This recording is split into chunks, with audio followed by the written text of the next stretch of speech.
জোর করে খাওয়াতে হয় না, তাই না? জোর করে খাওয়াতে হয় তোমারে। তোমার যখন খোতা লাগে তুমি একাই খাও, তাই না? আর দিই তুমি কেমনে খাও? ওরে এমনি গাম ঘাম করে খাই তো। ওরে বাবা রে, বাচ্চারা খাবার দেওয়া হইব যতক্ষণ খায় ওর নিজের তৃপ্তি অনুযায়ী ততক্ষণই। সেদিন তো নাই মায়ে একটা খিচুড়ি খাওয়াইতেই গলার মধ্যে আর কি মরে গেছে গা। এই যে এত মানে নিছিল, ওর মায়ের রান্না করে পাতিলটা হয়ে দিছে। ও দেখছে যে ওর মায়ে কনকে খাওয়াবো না খাওয়াবো, এত ধৈর্য ধরা দরকার সময় আছে। এসে খাওয়া শুরু করছে। খাওয়া শেষ? তুমি সব খাইছো?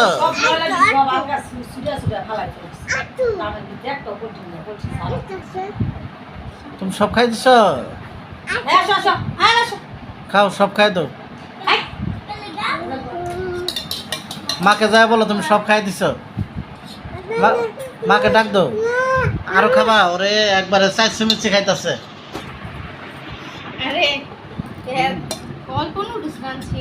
মোটামুটি জাতানি রান্না করছে, আমরা আইডিয়া করে সব খাইছে। খাই আনকে আবার পাতিল দেখা লাইতেছে।